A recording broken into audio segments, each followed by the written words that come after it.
Добрий день, з вами Андрій Піліпенко. Стale ukazujeme vám vojnu očima civilných osob. Ako ju vidí voják, bývalý voják української армади, povie nám Анатолій. Анатолій, od roku 2014 boli ste v українській армаді. Prečo ste tak rozhodli? Máte nejaké vzdelávanie alebo skúsenosti s tým? Ні, я не мав ніякої військової освіти, я мав за плечами. Nie, nemal som vojenské vzdelanie, len vojenskú službu v rokoch 1994 až 96, nič viac. Do roku 2014 som žil a pracoval v meste Dnipro na Ukrajine. S vojenskou službou som nemal nič spoločné, ale dopadlo to tak, ako to dopadlo. Po anexii Krymu som prišiel na vojenskú správu a opýtal sa, čo sa to deje na Krymu.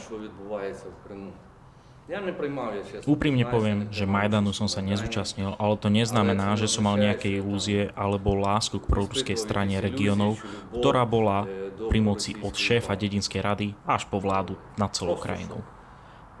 Na vojenskej správe mi povedali, že prebieha výcvik.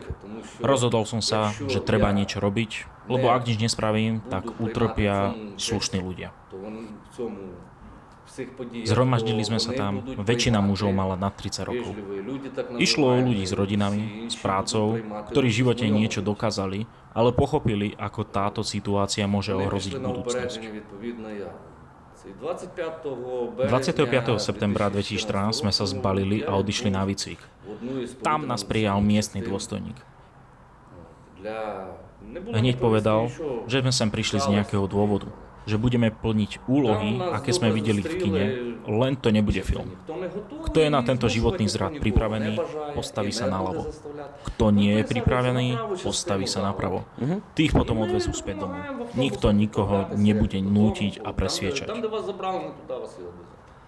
Nasledovala veľmi rýchla príprava, prápor, rotné cvičenia a hneď sme šli na Donbas.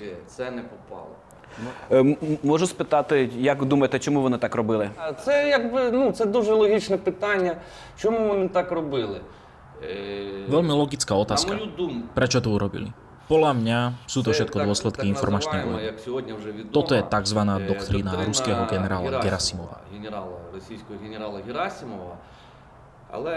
Môj subjektívny názor je taký, že on sám to nemohol napísať, súdiac podľa jeho činov a rozhodnutí. Tí ľudia, čo to napísali, hlásali teóriu, v ktorej biela je čierna a čierna je biela. Zmena týchto pojmov neprebehne za sekundu. Ale keď budú na teba dlhodobo tlačiť, že musíš, nakoniec súhlasíš s tým, čo hovoria. Opäť musíte pochopiť, že všetko závisí od povahy samotnej osoby. Ako sa hovorí v ruštine, bytie určuje vedomie.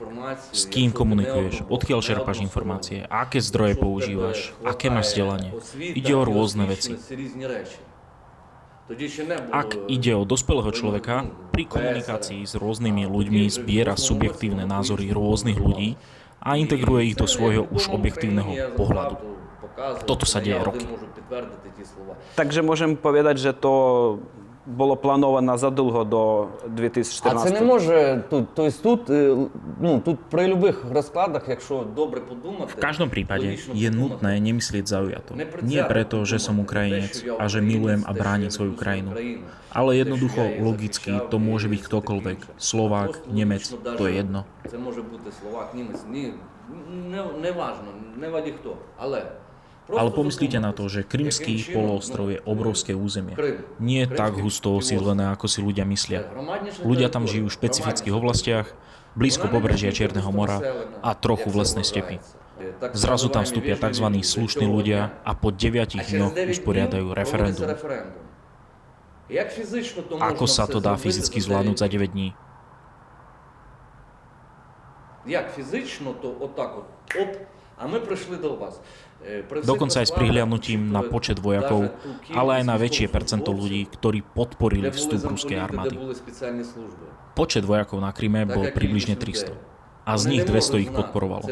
Kde boli špeciálne služby? Musia vedieť, že je to ich práca, dostávajú za to peniaze, ich úlohou je monitorovanie.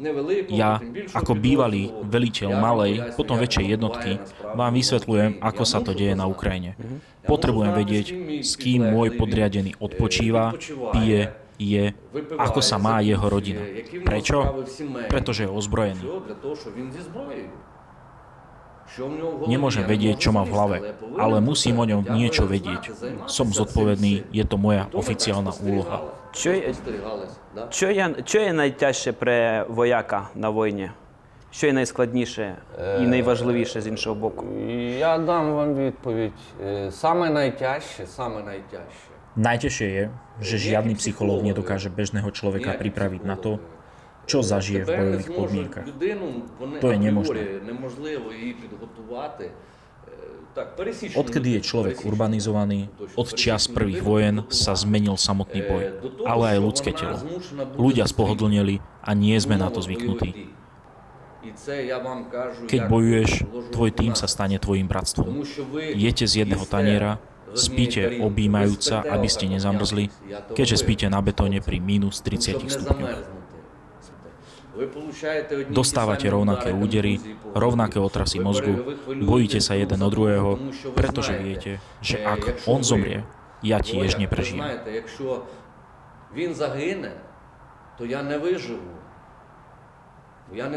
Začnete si vážiť život toho, kto je blízko. Ľudia sa naozaj menia, keď prídu o končatinu. Nie je to najpríjemnejší pohľad. Aj keď z človeka, ktorého ste poznali a potom ste ho stratili, zostali len ruky a nohy, prvá myšlienka je, že ako to poviem mame alebo jeho manželke. Je to veľký šok a na toto vás psychológovia nepripravia. Ale bez strát to nejde. Opäť, bytie určuje vedomie. Čím viac žijete v pohodlných podmienkach, tým viac sa bojíte, že ich stratíte. Hovorím za tých ľudí, ktorých poznám. Prvá a druhá vlna mobilizovaných, ktorých som bol súčasťou. Tam nešla kvôli platu alebo niečomu podobnému. Hovorili sme po rusky, lebo sme z Dnipra a je to tam zvykom. Nikto nám nezakazoval hovoriť po rusky. Анатолій, з вашого погляду, що має справити днес наша армада, наш штат, аби звитязити над Руском? А вони все роблять для того. По-перше, Robia preto všetko. Poprvé, najdôležitejšia vec. Ak dochádza k zasahovaniu politických síl do záležitosti vojenského personálu, do generálneho štábu so slávnym generálom Zálužným, potom to nie je také významné v porovnaní s 2014 rokom, keď som slúžil. Prijali ma do armády a očakávali odo mňa, že svoju prácu budem robiť dobre. Som proti tomu, aby brali všetkých rád radom. Aj mobilizácia, ktorá sa robí v Rusku, je nezmysel. A to z jednoduchého dôvodu, že strýko Vásia zo Sibíry nebude môcť nahradiť riadneho tankistu divízie Kantemirovskej, ktorý zomrel pri Kyjeve. Otázka nie je, či môžete strieľať. Mnohí ľudia môžu. Otázka je v psychológii. V jednej z jednotiek, ktoré som slúžil, bol nápis, ktorý sa potom začal používať takmer vo všetkých jednotkách.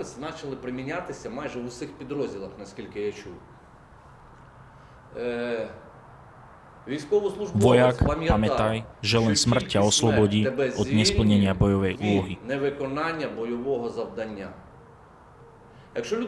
Ak človek vie čítať, rozumie napísanému, pozná písmena, slabiky, slova, vety, a vety majú význam a rozumie tomuto významu, zostáva v tejto jednotke. Ak nie, musí odísť.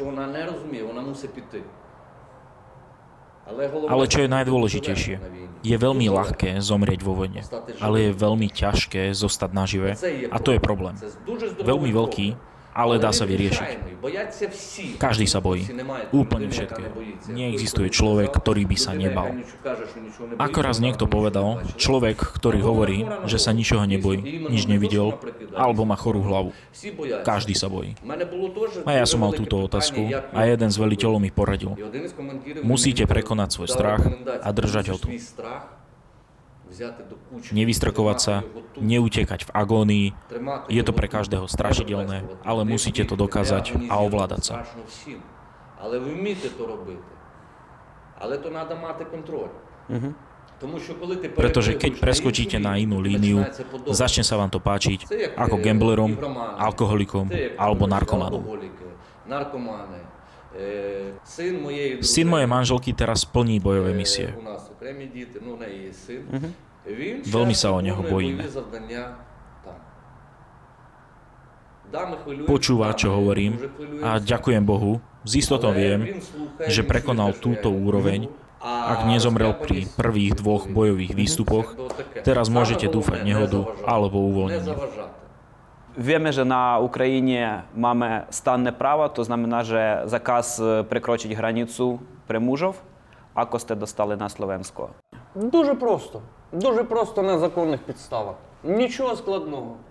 Veľmi jednoducho, legálne. Zomrel mi priateľ, bola to pre mňa veľká rana.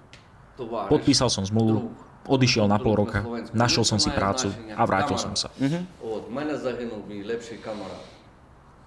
Potom sme si s manželkou uvedomili, že ja mám 46 a ona 45 rokov a otázka bola, či budeme mať spoločné deti. Neboli sme bohatí, to nie. Mali sme svoj kúsok chleba, prácu a všetko ostatné. Sebavedome sme sa postavili na nohy a rozhodli sme sa, že musíme pre niečo žiť. Našli sme dve krásne dievčatá v detskom domove a adoptovali sme si ich. Po 24. februári 2022 som behal po úradoch, bol som zo zdravotných dôvodov vyradený z vojenskej služby. Keďže som vedel, čo sa deje a čo sa môže stať, nechcel som, aby to videla moja rodina. S vedomím, že mám zákonné dôvody na odchod z Ukrajiny, na základe toho, že som adoptívny rodič, prišiel som na hranicu, ukázal doklady a prekročil hranice. To nie je problém. Анатолій, зараз я по-словацьки скажу. Анатолій, спомянули сте велику підпору від Словенська, а від словенських людей. Ako myslíte, prečo majú taký záujem pomôcť nám, Українцям? Моя суб'єктивна точка зору. Моя суб'єктивна точка зору. Я ніколи нікого не Môj считав subjektívny за pohľad. Nikoho nepovažujem za blázna, kým o tom nie som presvedčený. У мене камарат циган. Я вообще в цьому Slováci vedia rozmýšľať. A to je dobré. Vedia, že Ukrajina je na hraniciach so Slovenskom.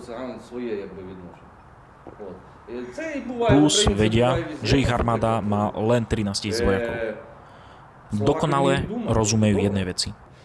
Ak by v roku 2014 nebol zvrhnutý Janukovič a podpísal by dohodu s Ruskom, Ukrajinci by už boli zmobilizovaní a boli by na Slovensku v inej úlohe. A slovenská vláda si to uvedomuje. A robí maximum, čo môže. Slováci sa rýchlo zorientovali. Hranica bola otvorená doslova okamžite. Boli okamžite zariadené prijímacie miesta.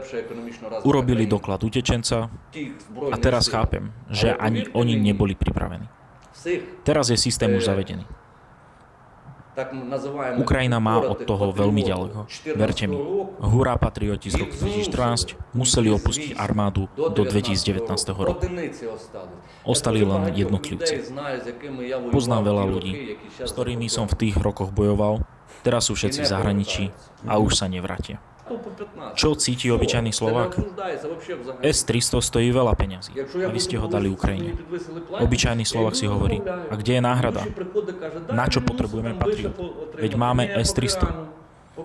S-300 už nemáme. Dali sme ich na Ukrajinu. Prečo sme to urobili? Lebo na Ukrajine je vojna. A čo má z toho priemerný Slovák, že na Ukrajine je vojna? Je potrebné to vysvetliť jednoducho človeku. Za akým účelom? Dali sme im pomoc, aby sa nestalo to a to. Poľsko prijalo 2 milióny utečencov a v oktobri mali podľa daňovej správy od Ukrajincov na daniach 2 miliardy. Vláda sa zodpovedá Slovákom a musí im ukázať, že všetko sme urobili správne. Navyše, S-300 stojí na hranici Slovenska, aby bolo aj v Košiciach bezpečne. Slovensko dalo Ukrajine toľko. S 5,5 miliónmi obyvateľov a 13 000 armádou, to sa môže týmto pochváliť. Хто це може похвалитися? Анатолій, дякуємо вам за ваше стручне, а не стандартне відпоручання не лише про українських утіченців, а й про село Словенська.